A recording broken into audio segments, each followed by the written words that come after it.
जग रखवाला है, तुझको सहारा है, जग रखवाला है। तेरा मेरा रिश्ता तो, तेरा मेरा रिश्ता तो सदियों से पुराना है। तेरा मेरा रिश्ता तो सदियों से पुराना है, पुराना है, मेरा नाता पुराना है, मेरा नाता पुराना है, मेरा नाता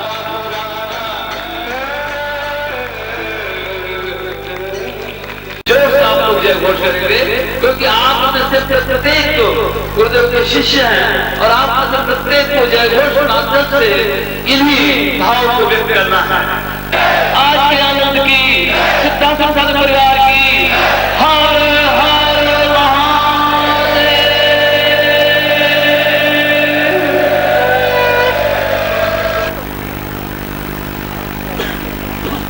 बरसो अमंगा धर्मेव नित्यं तारागणे सूर्य सदैव चिन्त्यम् पूर्णतत्त्व सिन्धु गरिमां गदितं सदैव शिष्यत्वरूप परिणमतां सदैव।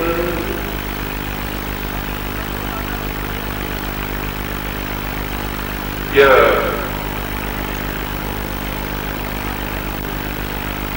एक ऋषि की वाणी है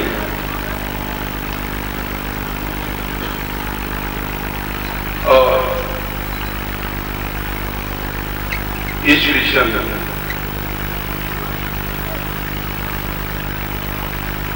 के अनुसार आज नए वर्ष का प्रारंभ है, जहाँ व्यक्ति संकल्प लेता है, एक निश्चय करता है, दृढ़ विश्वास लेता है। नया वर्ष इसलिए होता है क्योंकि सड़ा गला दुख दरिद्रता कष्ट अभाव पीड़ाओं से भरा हुआ वर्ष विदाई दे लेता है। एक जर्जर थका हुआ 1997 में लाठी टेकता हुआ निकल गया है और यौवन और करुणाई और जवानी और ताकत और साहस के साथ 1998 आपके सामने खड़ा है। वास्तव में 1997 में हमने कई उथल पुथल देखे, जिंदगी में भी मानसिकता से और उथल पुथल तो जीवन का एक अनिवार्य भाग है। समुद्र में बराबर लहरों के साथ में उथल पुथल होती ही रहती है, इसलिए वह समुद्र कहलाता है। गंगा में उछाल और शांत आती ही रहती है, इसलिए गंगा कहलाती है। जिसका एक रस जीवन है वह जीवन नहीं है, वह तो 1997 में कमर झुकी हुई और कमजोर सा निकल जाता है।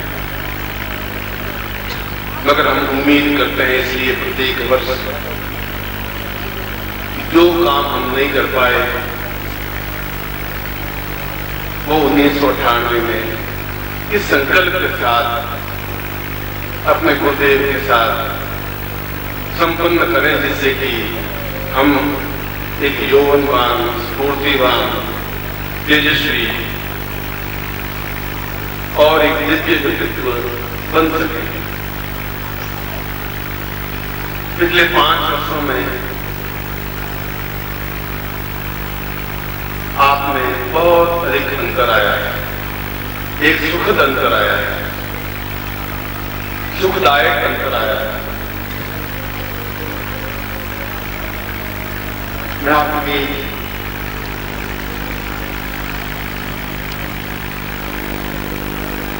सैकड़ों बार आया हूं, आपके साथ नाचा हूं, नृत्य किया है, खिलखिलाया हूं,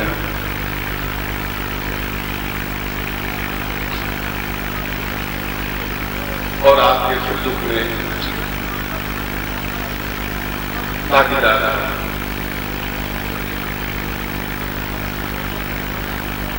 और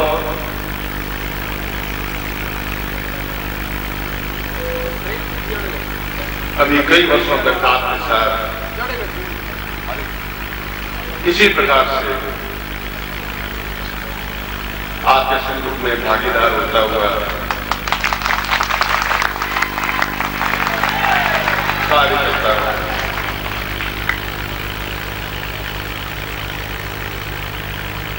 जीवन की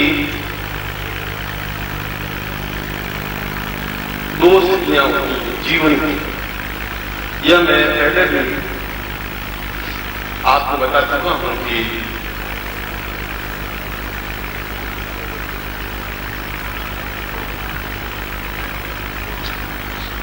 सिंहों के लहड़े नहीं, हंसों की नहीं पान, शेरों के झुंड नहीं होते थे, जंगल में एक शेर होता है और पूरे दहाड़ से पूरे जंगल को कंपायमान कर देता है, हिला देता है, खबा देता है। 25-50 शेर आपको एक साथ किसी जंगल में नहीं मिल पाएगा। और हंसों की नई पान, बगलों की पंक्तियां तो उड़ती हुई दिखाई देंगी, हंस एक आध उड़ता हुआ दिखाई देगा, मगर आवाज गति से बिना पंख को ऊंचे नीचे किए 1200 किलोमीटर लंबा रास्ता पार कर लेता है, पंख ऊंचे नीचे नहीं करता, इसलिए वो हंस कहलाता है। इसलिए उसको मानसरोवर का एक मुक्त चिंतक कहलाता है। आपको भी मैंने हर बार आंका है तो भीड़ का एक अंग नहीं बनने दिया, हर बार ये प्रयत्न किया कि आप भीड़ के अंग नहीं बने, अनुयायी नहीं बने, अंधविश्वासी नहीं बने। एक नदी थी और नदी उसके पास 100 भेड़ें थी गडरिये के पास। उसने कहा कि इस नदी को पार करना है, नदी में बाढ़ बहुत है, एक एक भेड़ को मैं लेकर के इस नदी के पास कैसे जाऊंगा। मगर आपने भेड़ देखी होगी तो मुंह नीचे किए हुई चलती है, मुंह पर देखती ही नहीं। जो आगे भेड़ चलती रहती है वैसे पीछे चलती रहती है। उस गडरी ने एक भेड़ को उठाया और उस बाढ़ वाली नदी को पार किया। बाकी भेड़े भी नदी के तो उसे पीछे पीछे चलने वाली, उनको मालूम नहीं नदी है, बाढ़ है, और सारी भेड़ें नदी पार कर। ऐसी भेड़े में आपको बनाना नहीं चाहता था, ऐसा मुंह नीचे किए हुए आप चले, ऐसा मैं चाहता भी नहीं था, क्योंकि जब मैंने जिंदगी में ऐसा नहीं किया तो आपको होने भी नहीं दूंगा और करने भी नहीं दूंगा।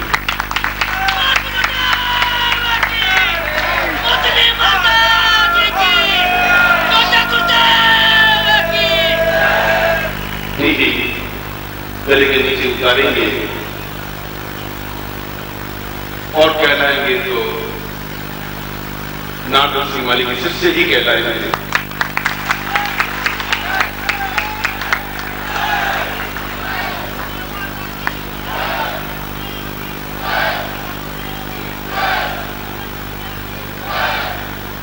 आप अपने ध्यान पर केंद्रित हैं, इसलिए आपको बाहर आपके बारे में क्या मानस है लोगों का आपको ज्ञान नहीं, पर मुझे भारतवर्ष के प्रत्येक प्रांत से व्यक्ति मिलते रहते हैं, शिष्य, अनुयायी और भीड़ के अंग भी। और वो कहते हैं कि आपके शिष्यों में जितना अनुशासन है, जितनी गरिमा आई है, अब वो ओछापन उनमें नहीं है, अब उनमें इतनी व्यर्थ की चंचलता नहीं है, अब क्षुद्रता नहीं है, निंदा नहीं है, उनमें एक गरिमा है। वो आंख से आंख मिला करके बात करने की क्षमता रखने की व्यक्तित्व बन गए और सुन करके एक प्रसन्नता होती है कि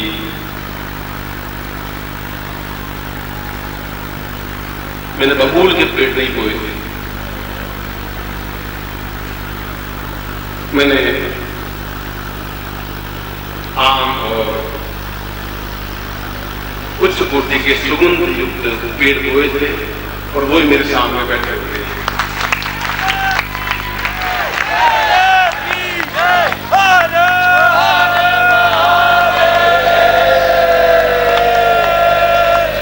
ये उन लोगों की बातें सुन करके एक मन में संतोष है,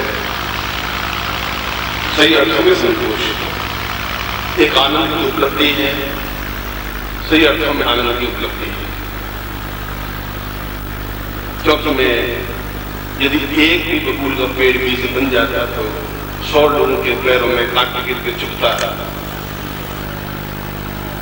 कैसा एक रिश्ता बन गया है,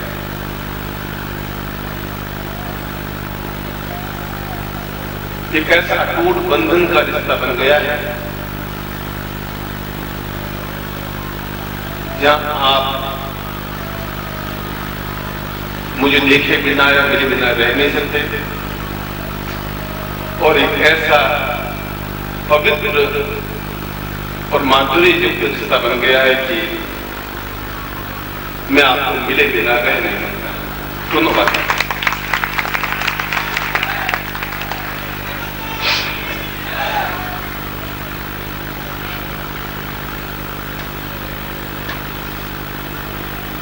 यहाँ के जो कुछ हमारी खुद की इस धरती पर, क्योंकि इस सारे मैदान पर, इस सारी धरती पर मैंने आपसे एक वायदा किया था कि मैं एक अद्वितीय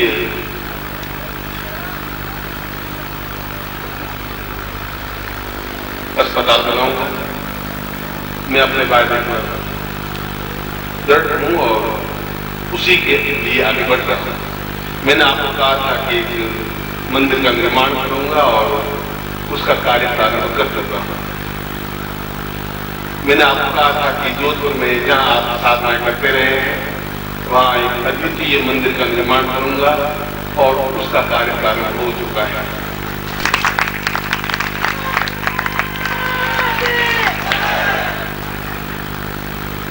वायदे से मुकरा नहीं, जो मैंने कहा है वह मैंने किया है। और पिछले साल की सेवा समिति वाले ये जिनको अपने आप में अच्छे कोटि के बिजनेसमैन हैं, लखपति हैं, गरीब भी, पर गरीब और अमीर पैसों से नहीं होते, दिल से होते हैं।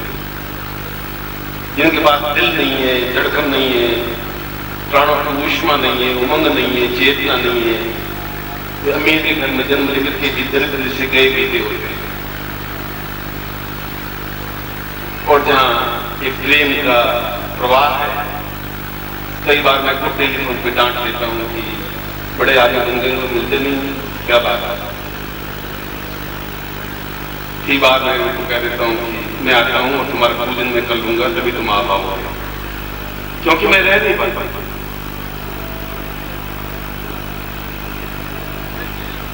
और अपने गुरुदेव से प्रार्थना करता हूं कि वो मुझे आशीर्वाद दें कि आपके बिना रह भी नहीं सकते।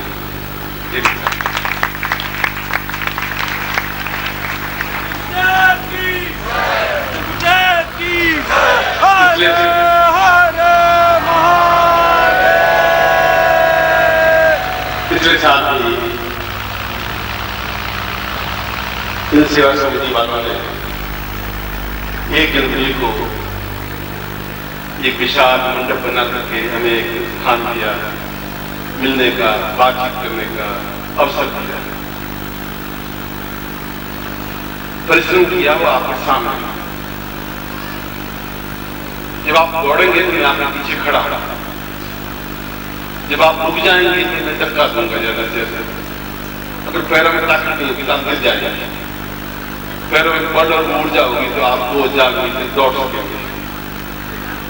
मगर 2000 मीटर दौड़ने के बाद भी आप पीछे मुड़ के देखेंगे तो मैं बिल्कुल आपके पीछे ही खड़ा रहूंगा।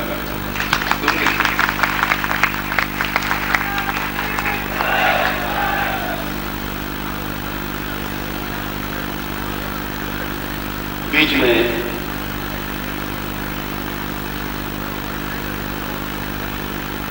कई लोगों ने टेलीफोन पर व्यक्तिगत रूप से मुझसे प्रश्न किए कि क्या आप बीमार हैं। मैं अभी तक बीमारी का अर्थ समझा नहीं था, क्योंकि हिंदी का कोई शब्द है नहीं, अंग्रेजी का कोई शब्द नहीं है, किस भाषा का शब्द है ये मुझे ज्ञान नहीं है। मगर जैसा कि मैंने बताया कि जीवन के 2 भाग होते हैं, एक शरीर देह जिसको आप देख पाते हैं, एक प्राण जिसके माध्यम से आदमी विकृत ऊंचाई पर पहुंचता है। चाहे वे राम परमहंस हो, चाहे मैं श्री रमण हो, चाहे वे राम हो, चाहे वे कृष्ण हो, चाहे बुद्ध हो, चाहे महावीर हो।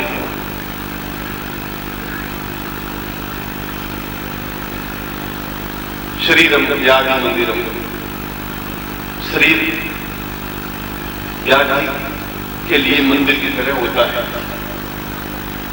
वो शरीर के लिए व्याधि होती है, शरीर को वो स्वतंत्र कर सकती है, प्राणों को नहीं। इसलिए जो प्राणमय कोष में चले जाते हैं ये शरीर की चिंता करते ही नहीं, क्योंकि शास्त्रों में जब भट्टरिन ने बहुत बड़ी तपस्या की और शरीर सूख गया तो अपने गुरुदेव के पास में गए। उन्होंने कहा कि मेरा शरीर जर्जर हो गया है। गुरुदेव ने कहा कि शरीर पर चमड़ी त्वचा, उसने कहा तो मांस तो आ जाएगा, त्वचा होनी चाहिए, चमड़ी होगी तो मांस अपने आप आ जाएगा। तुम जो कुछ कर रहे हो साधना संपन्न करनी है, तो मांस चिंता कर, मांस तो तुम 1-5 साल महीने भर अपने आप में ये साधना कर लोगे, ये कार्य कर लोगे, जो मुझे सौंपा कर लोगे, तो मांस अपने आप आ जाएगा। मांस बढ़ता है बढ़ता है, ज्यादा मांस बढ़ जाएगा तो तुम और ज्यादा उठ ही नहीं पाओगे। त्वचा रहनी चाहिए और प्राणों में ऊर्जा रहनी चाहिए, उमंग रहनी चाहिए, उसमें कोई न्यूनता नहीं आ पाएगी, आएगी भी नहीं। मैंने कई बार प्रश्न में कहा है कि जहां जीवन है वहां मृत्यु भी कई बार आती है, पहले भी कहा आती है, बैठती है, कभी थोड़ी लंबी बातचीत हो जाती है, कभी छोटी सी बात हो जाती है, मगर आती है तो आती है। बात कर लेते हैं फिर विदा हो जाती है। अभी तक यमराज के खाते में मेरे बारे में लिखा हुआ है ही नहीं, और लिखा हुआ होगा।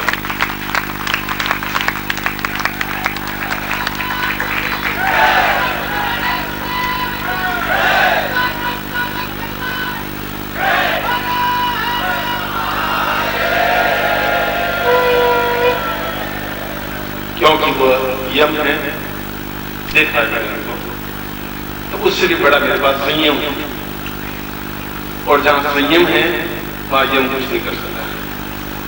और मृत्यु को जब पैदा हुआ था तब भी करीब 3-4 मिनट बाद सांस ली थी। जब कर लो ये क्या हुआ, माँ चिंता की, नानी ने चिंता की, ये क्या हुआ, क्योंकि जन्मदिन बालक होना चाहिए, हुए नहीं 3-4 घंटे, जब हुआ क्या है वापिस उसमें मिलने के लिए आई थी उसके बाद में आती रहती। आप बिल्कुल चिंता नहीं करें, बीच में जरूर अड़चन आई थी, इस बात को स्वीकार करता हूं, मगर मैं आपके सामने बैठा हूं, मेरे प्राणों में, मेरी ऊष्मा में, मेरी उमंग में, मेरे जोश में, मेरी जवानी में, मेरी ताकत में, मेरी क्षमता में कहीं न्यूनता आप देखें तो मेरी आंख नीचे होगी, और इस जिंदगी में आंख नीचे नहीं हो पाएगी। तो आंख उसी शेर की तरह बराबर देखती रहेगी, फैलती रहेगी, फैलती रहेगी।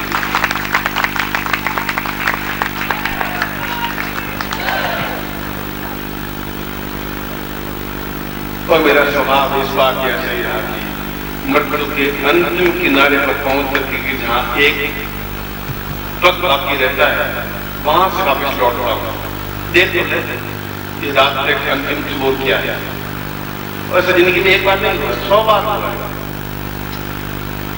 हर बार हुआ है। मैंने उनको मना भी नहीं, इसलिए इस बात के लिए आपके मन में कोई व्यामोह या कोई चिंतन या अफवाह या जो कुछ भी हो, आपको दृढ़ संकल्प विचार शक्ति होनी चाहिए कि गुरुदेव की वाणी मिथ्या हो ही नहीं सकती, क्योंकि इसी वाणी ने वेदों का उच्चारण किया है, इसी वाणी में साधनाएं की, इसी वाणी के माध्यम से सिद्धार्थ गया है। वह वाणी मिथ्या नहीं हो सकती, गलत नहीं हो सकती, क्योंकि इस मुंह में न वो गलत चीज जाती है और न गलत शब्द निकलता है। और मैं पिछले 3-4 सालों से आपको कहता आ रहा हूं कि समय कम और 2 बातें विपरीत ध्रुव है, उत्तरी ध्रुव और दक्षिणी ध्रुव। समय कम है, आपके साथ वायदा किया हुआ है आप सिद्धार्थन पहुंचे, 2 अलग-अलग ध्रुव हो गए और दोनों का पालन करना मेरे लिए जरूरी हो गया है। इसलिए जरूरी हो गया है कि अब वे लड़के जवान जब हो गए हैं तब पिता को चाहिए कि अपना वजन उन पुत्रों के कंधों पर रख दे और ये सामने बैठे हुए सही अर्थों में मानस पुत्र, ये सही अर्थों में ये ऐसे पुत्र हैं जिनसे कुछ स्वार्थ, जिनको बंटवारे की चिंता नहीं, जिनसे मुझे कुछ लेना नहीं, जो मन की धड़कन में बसे हुए हैं, जो निकाल नहीं सकता। इसलिए जब तक उनके कंधों पर वजन नहीं डालेंगे तब तक उनकी गंध, उनके कंधे उस क्षमता से हाथ उठाने के समर्थ भी नहीं हो पाएगा। और इसीलिए मैं कह रहा था कि समय कम, क्योंकि अपना खुद का चिंतन, अपने खुद का ग्रंथ लेखन, अपनी खुद की साधनाएं जो कई वर्षों से न्यून हो गई, उसके लिए भी समय चाहिए। और मैं तब तक आपके साथ काम करता रहा जब तक आपके कंधे उस वजन को उठाने में तैयार नहीं हो पाए जो मेरे गुरु ने मेरे कंधों पर वजन डाला था। और मैं भी उसी परंपरा का पालन करता हुआ अपने कंधों का वजन आप पर इसलिए डाल रहा हूं, आपके कंधे इतने मजबूत हो चुके हैं।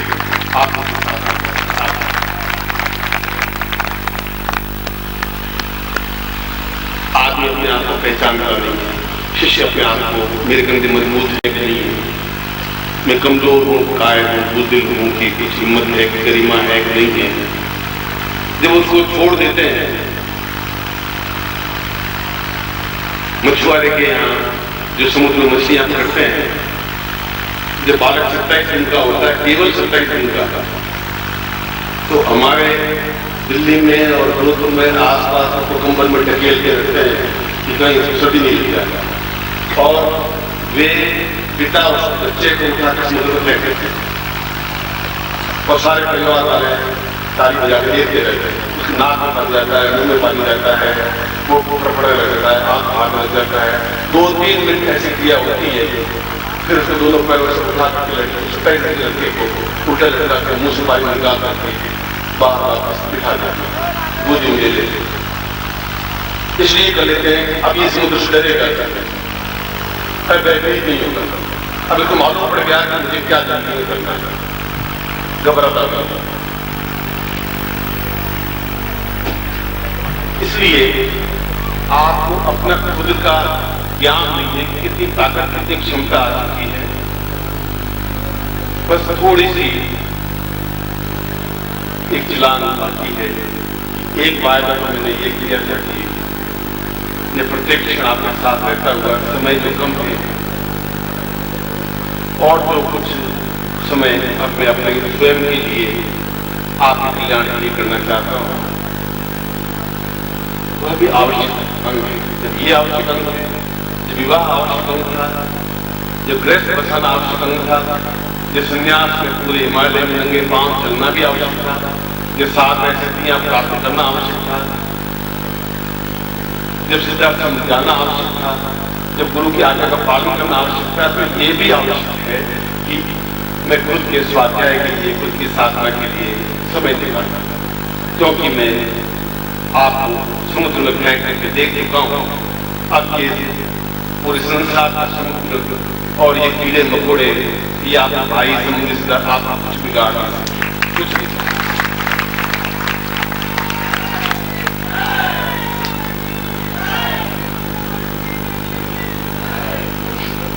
और मैंने अपनी बात प्रारंभ की थी जवानी, जोश, उमंग, साहस और ताकत के साथ नए वर्ष का स्वागत करने के लिए। एक जल्द वर्ष निकल गया, टाटी टेकता हुआ, कमर झुकाता हुआ विदाई दे दी। इस वर्ष में एक करुणाई, एक क्षमता है, साहस है, और हम उनके साथ में जो जवान और साहस है, क्योंकि शरीर से कोई आदमी कमजोर नहीं होता, प्राणों की ऊष्मा में ताकत होनी चाहिए। इसलिए मैंने आपको डिफरेंस बताया कि शरीर और प्राणों में क्या अंतर होता है। और ये उसका प्रथम दिन संकल्प दिवस कहलाता है। हम संकल्प लेते हैं, चाहे नया वर्ष का प्रारंभ हो, चाहे गुरु जन्मोत्सव हो, पूरे साल में 4 दिन ऐसे होते हैं जब आदमी संकल्प लेता है। संकल्प का मतलब है कि यह मुझे करना ही है, उसको संकल्प कहते हैं। तस्मै नमः शिव संकल्पमस्तु। हम कल्याण बन सकते हैं जब संकल्प लेंगे, और संकल्प ये लेना है कि हम अगले 4-5 महीनों के अंदर अंदर हर हालत में सिद्धार्थ तक पहुंच जाना है, हर हालत में पहुंच जाना है। नहीं तो मेरी दूसरी वाणी मिथ्या हो जाएगी, नहीं तो फिर उन ऋषियों के सामने मैं भेड़ की तरह खड़ा हो जाऊंगा,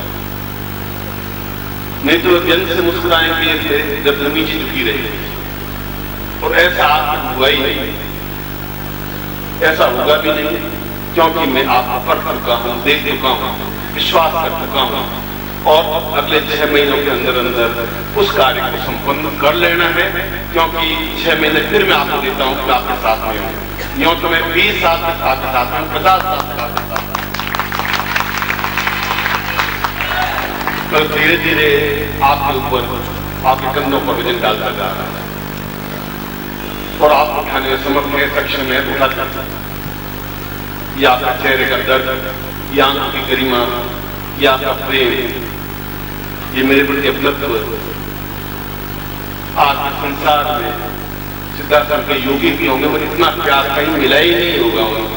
केवल एक ऊष्मा मिली होगी, हाथ जोड़े होंगे लोगों ने, इतना ही किया होगा शिष्यों ने। इतनी चल चलक में आंखें नहीं देखी होगी उन्होंने, इतने गदगद कंठ नहीं देखे होंगे। जब अफवाह सुनने की मुझे तकलीफ है तो 100,000 टेलीफोन नहीं आते, और आप में है। इसलिए तो मैंने कहा कि हर सन्यासी, योगी, यहाँ के कथावाचक, पंडित, विद्वान आश्चर्यचकित है कि इतने अनुशासन प्रिय क्यों, कैसे? बनारस में सारी रात बरसात होती रही, साधना करते थे, आसन पानी बह रहे हैं, बक्से बह रहे हैं, एक भी हिला नहीं माना। भोपाल में फिर हुआ, तूफान आया, सारा टेंट उखड़ गया। पिछली बार मैंने कहा साधना चिंतन करिए, एक बार तो प्रकृति परीक्षा लेगी और वापस से 4 घंटों में वापस टेंट लगा के वहीं हमने साधना की। प्रकृति को बता दिया कि हम में ताकत है, तुम में ताकत नहीं। ये हमने बता दिया।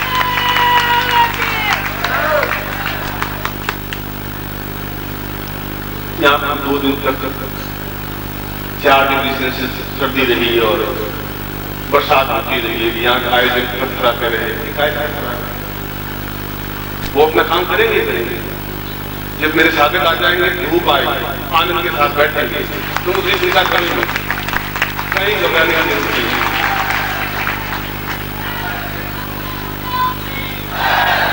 आज के दिन आपको ध्यान हो, 12 दिन के बाद में सूर्य आपके दर्शन करने के लिए बाद आपको आना ही पड़ेगा।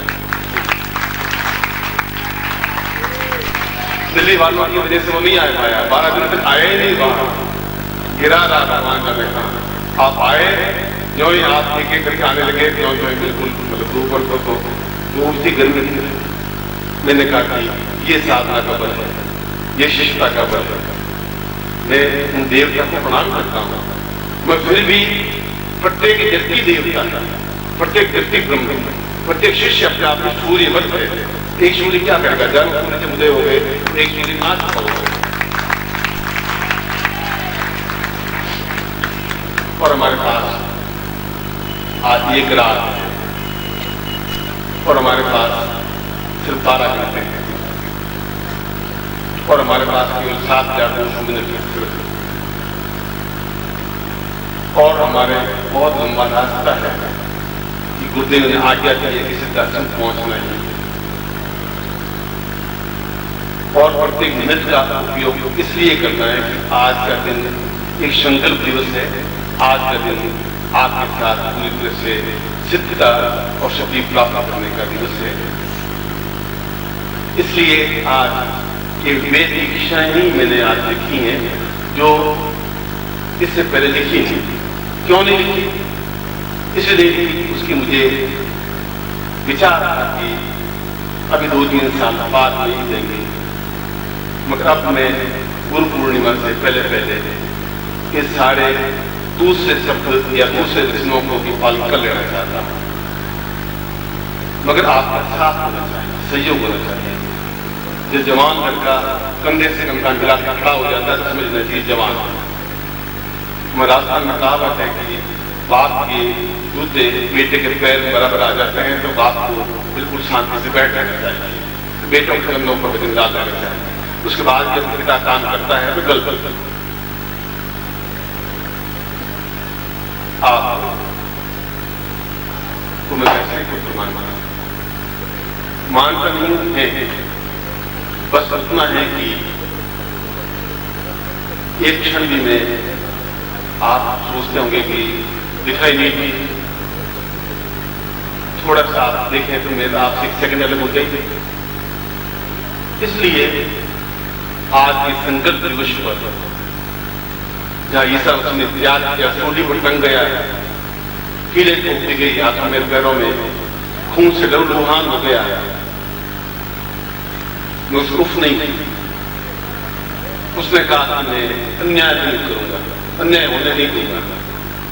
वो आत्मा भी भारत में आई थी, यहाँ रही थी, पहले फौज में थी ईसा मसीह, यहाँ पर 2 साल नौकरी की उन्होंने। उसके बाद में धर्म का प्रचार किया है। तो बाइबल जैसा अद्वितीय ग्रंथ लिखा है।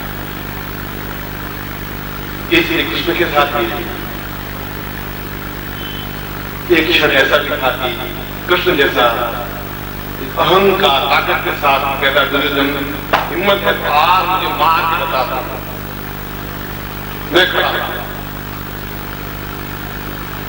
और एक दिन ऐसा भी आया कि अर्जुन बैठा रहा और गोपियों को ढूंढने चले गए, अर्जुन का गांडी काम नहीं हो सका, इसलिए कि उनके पास साधना का बल समाप्त हो गया। बराबर वे हिमालय में तो गए, सिद्धाश्रम नहीं जा सका था। और जब तक आदमी सिद्धाश्रम नहीं जा सकता तब तक यही चीज बनती है कि बचपन में आप बेटे आपको आगे हो जाएंगे, पत्नी आगे हो जाएगी, परिवार आगे हो जाएगा, आज इतना सारा मेरा परिश्रम कारण चला जाएगा, बेकार चला जाएगा और पछतावा रहेगा। और मैं चाहता नहीं कि आप मुझे पछतावा दे, धोखा दे, न्यूनता दे, कमी दे। इसलिए केवल 3 दीक्षाएं लिखी जो प्रत्येक शिष्य के लिए अनिवार्य आवश्यक है, उतने आवश्यक है जितना आपके शरीर में खून है, उतने आवश्यक है जितने गुरु की आज्ञा पालन है। मैं आपको कहूंगा कि मुझे 2 सेव लाकर दो, आप एक क्षण रुकेंगे नहीं। मैं आपको कहूंगा 2 लाकर दो, तो आप रुकेंगे नहीं। मैं आपको कहूंगा तुम्हारे प्राण मुझे चाहिए, तो आप रुकेंगे नहीं। इतना विश्वास है आपका। और तीनों ही योग, तीनों ही दीक्षाएं, तुम बैठ जाओ, तीनों ही दीक्षाएं उस कार्य के लिए जो अपने 3-4 महीनों में सिद्धाश्रम के द्वार पर खड़ाने के लिए, मैं 4 महीने बाद आप खुद देखेंगे कि उन द्वार पे आप खड़े हैं, आप खुद देखेंगे कि स्वामी सच्चिदानंद जी के चरणों में आप झुके हुए हैं। ये भी मैं आप नए संकल्प के साथ आपको बोल रहा हूं।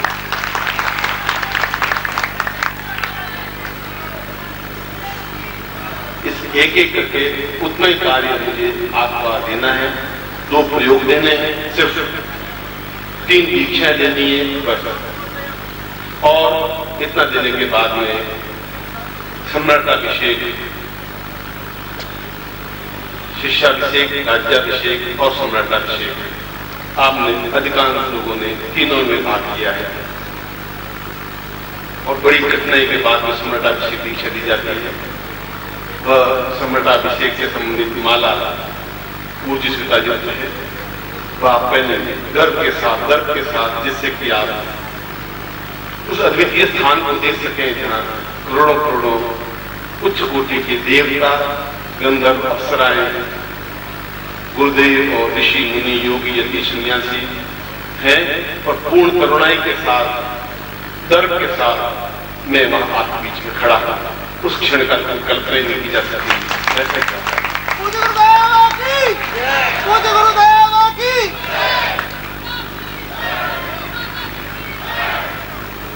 मैंने पहले दीक्षा लिखी है, शरीर के गोपनीय 365 केंद्र, शरीर में 365 केंद्र है, तो 360 5 केंद्र गोपनीय केंद्र है, मतलब कुल 365 केंद्र है।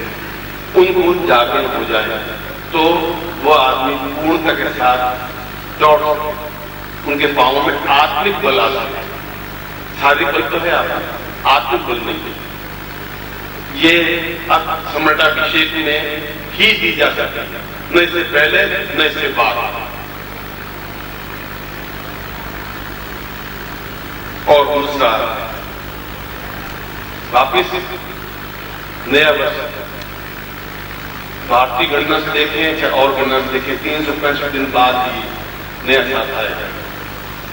चाहे चैत्र महीने से गिने तभी 365 दिन होंगे, चाहे 1 जनवरी से गिने तभी 365 दिन होंगे। उनमें से प्रत्येक दिन हम आगे बढ़ते रहे, 10 कदम, 20 कदम, 25 कदम, 50 कदम, 100 कदम, 1 मील, 2 मील, रुके नहीं हमारे पांव, क्योंकि वो आप प्राणमय कोष से जाएंगे।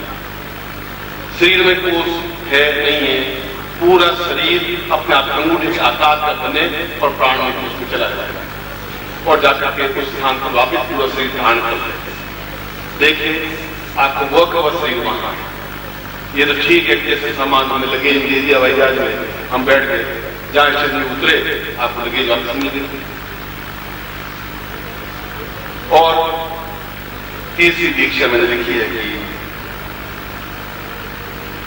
ये जीवन नहीं है। पिछले 7 जन्मों में आपने साधना की, कोई गधे घोड़े नहीं जा रहा, भेड़ बकरे नहीं थे, आप पुरुष थे या महिला थी, या मगर थे शिष्य और शिष्याएं, और थे तो फिर साधना की थी। अगला जीवन भी अगर आप लें, महत्वपूर्ण चूक आप कसर नहीं जा सके, आपकी पांव खिसक जाए, आप मेरा कहना नहीं माने तो मैं जबरदस्ती गला आपका नहीं खींच सकता। ये आपके जीवन का बहुत बड़ा एक दुर्भाग्य क्षण होगा जब ऐसा आपके जीवन में आ चुकेंगे। उन 7 जन्मों में जो साधना की है, तो मैंने बताया जुलाई में आपको वहां तक पहुंचाना। अब जुलाई में पहुंचाना तो हमारे पास केवल 6 महीने रहे।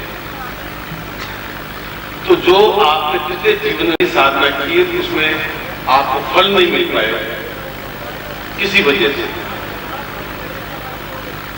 कहीं आप में शुद्धता आ गई, दीनता आ गई, आज मैं आगे तो आप आगे पालन नहीं करेंगे, मैं क्या करता हूं। तो 7 जन्मों में साधनाओं का उस दीक्षा के माध्यम से फल मिल जाए, जिस तेजी के साथ आप बढ़ सके, इसी दीक्षा वो है। तीनों दीक्षा आत्मनिधि, आप अंदाज लगाएं तीनों दीक्षा आत्मनिधि के लिए कितनी अधिक उपयोगी है, अद्वितीय है, प्रत्येक पुरुष के लिए, प्रत्येक स्त्री के लिए। मैं तो इन दीक्षाओं के लिए शायद मेरे पांव में बड़े बड़े छाले पड़ गए थे और शायद हिमालय के एक दूसरी जगह बढ़ते बढ़ते सारा शरीर इससे कई गुना ज्यादा सुख के कांटा हो गया। पर मैंने निश्चय किया था कि मुझे दीक्षा ले लेनी है, समृद्धाभिषेक लेने के बाद में ये सीधा सीधा समझा सकता। मैं जानता हूं कि उनको प्राप्त करने के लिए कितना कठिन संघर्ष परिवार को छोड़कर किया गया। स्वार्थ नहीं बता देना चाहता था कि संकल्प था, जाना है मुझे तो जाना। उसमें कई पे आए, खर्चे आए। आप जिसके पास पैसा होगा पैसा खर्च करेगा, जिसका शरीर होगा शरीर की सेवा से करेगा। मैं लंगोट धोता, उनको स्नान करवाता, उनकी सेवा करता और 12 महीने बाद जाकर के वो एक दीक्षा देते, 6 महीने बाद जाकर दीक्षा देते। मगर संकल्प शक्ति में कमी नहीं आई। मैं आपके सामने उस समय भी जब घर आया बीच में, तो पत्नी ने कहा कि आप क्या काबिल कर रहे हैं, शरीर तो कुछ रहा ही नहीं। मैंने कहा चमड़ी बाकी है, वो गलेगी नहीं और उसमें मांस वापस आ जाएगा। और सिद्धार्थ ने पूर्णतः जा पाया। हिमालय आप हैदराबाद में आए होंगे तो मैंने आपके सामने व्यक्ति को सामने खड़ा किया गया। ये तीनों दीक्षाएं और 2 प्रयोग जो नए वर्ष के अवसर पर प्रयोग किए जाते हैं, वे प्रयोग भौतिक जीवन के लिए एक साथ मां ने दीक्षा ले ली, बस उसके बाद में बेटा बेटे की दीक्षा ले ली तो बहुत हो गया। ऐसा नहीं जाता, बहुत हो गया। ये तो शुरुआती आई जो कोई लड़के को सिखाते हैं तो वो क सीख तो लेता है, दीवार में भी क लिखता है, कोयले से, फिर आंगन में भी क लिखता है, फिर हर जगह क लिखता है कि मैं पढ़ा लिखा क लिखता हूं। अब आप क लिखने की पूरा एक लेटर 2 मिनट में लिख लेंगे। अब उनको एक एक अक्षर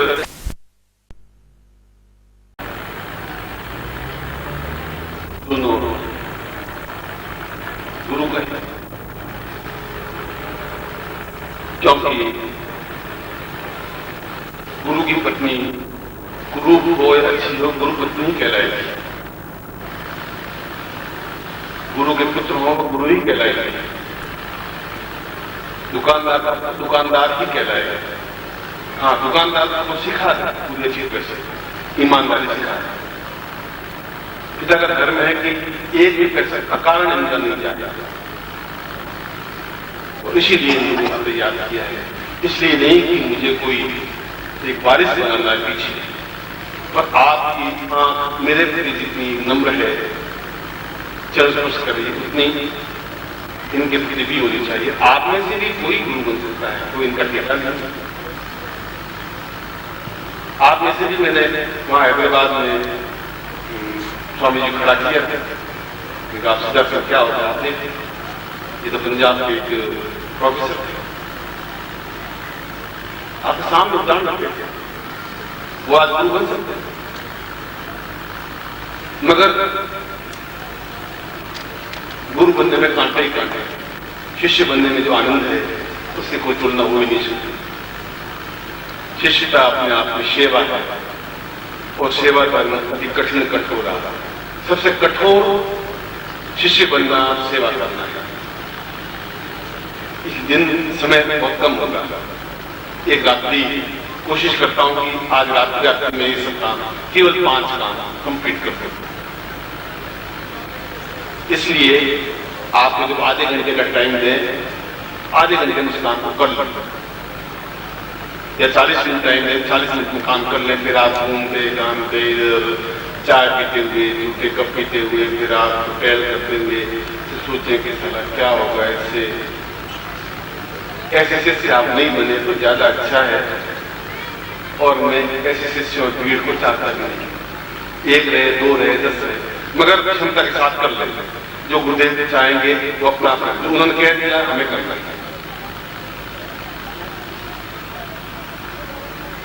इसलिए क्योंकि मैंने कहा 7200 मिनट बस, फिर तो वापस कल सूर्योदय हो जाएगा।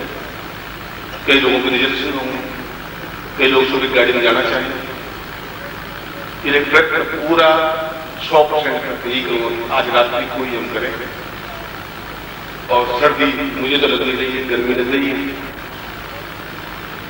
आपको अगर सर्दी लग रही है तो मेरे लिए चिंता का विषय है कि सर्दी कहां से आ रही है। मैं तो देखी नहीं, मैं तो लाया नहीं था गाड़ी में।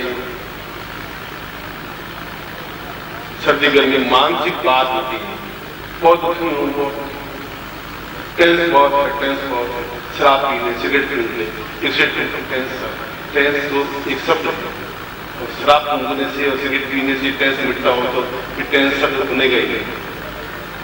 ये तो मन कहते हैं। सर्दी कुछ होती नहीं, गर्मी कुछ होती नहीं, बरसात में उदाहरण क्या बना सकते। बरसात क्या बरसात लगती है, आंसू बह रहे, सामान बह रहे, किताब बह रही है, सामग्री बह रही है और मस्ती के साथ नाच रहे, घूम रहे। सरगात हमने देखा, आप लोगों ने देखा। इसलिए इन 3 दीक्षाओं के अलावा चौथी दीक्षा नहीं देनी है, 2 प्रयोगों के अलावा तीसरा प्रयोग की जरूरत नहीं है।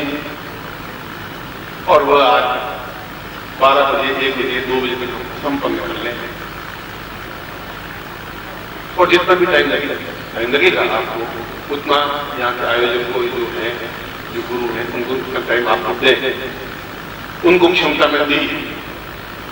और मैं खुद इन दीक्षाओं को देने के लिए आऊंगा, वो भी आप चिंता नहीं करें, घबराए नहीं। मगर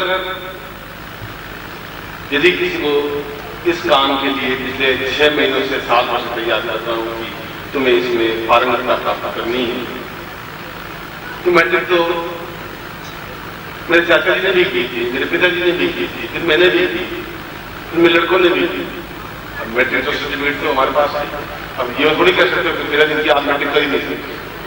ये क्यों नहीं कर सकते? मेरे आगे बेटे भी करेंगे, मेरे पोते भी जाके करेंगे, तुम भी करोगे, तुम्हारा बेटा भी मैट्रिक पास करेगा, 10th पास करेगा।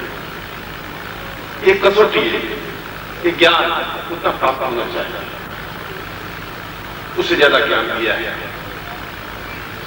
इसलिए मैंने कहा कि उनको भी, आयोजकों को भी चाहिए उन गुरुओं के प्रति उतना ही नम्र रहे। आपको भी चाहिए कि उसमें स्वामी निखिलेश्वरानंद का एक प्रतिबिंब ही देखे, आपको भी ऐसे चाहिए।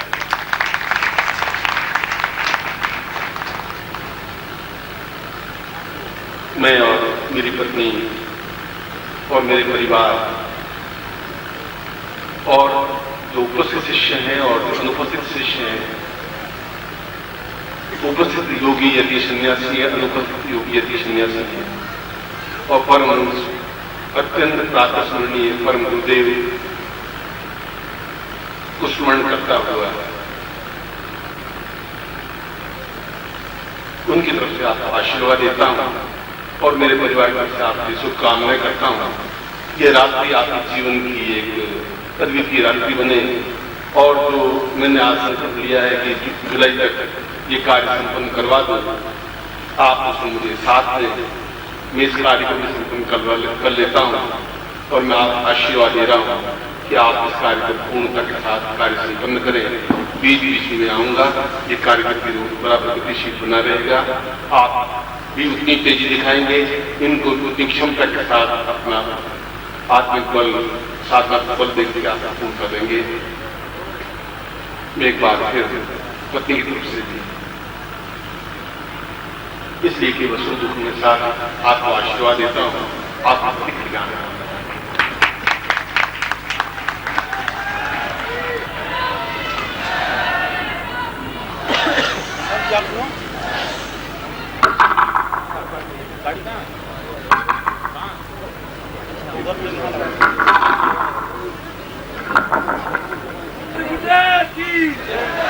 माता जी की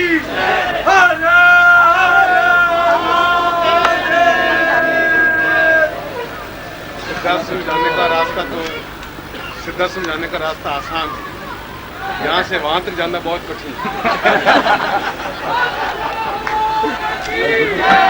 आप कृपया मुझे जाने दें, जिससे कि एक तरफ निकल जाओ बराबर। आप पूरा समय दीजिए, पूरा रास्ता देखिए, गाड़ी वाले दीजिए, यहाँ गाड़ी वाले दीजिए और रास्ता पूरा खाली रखिए आप। भगवतपुर इस बात गुरुदेव जी ने अभी आपको बताया कि आपके मर्यादा की प्रशंसा होती है, आपके गौरवपूर्ण व्यवहार का उल्लेख गौरव के साथ करने में लोग अपना गौरव समझते हैं। आपको वही यहाँ व्यक्त करना है। भगवतपुर इस बात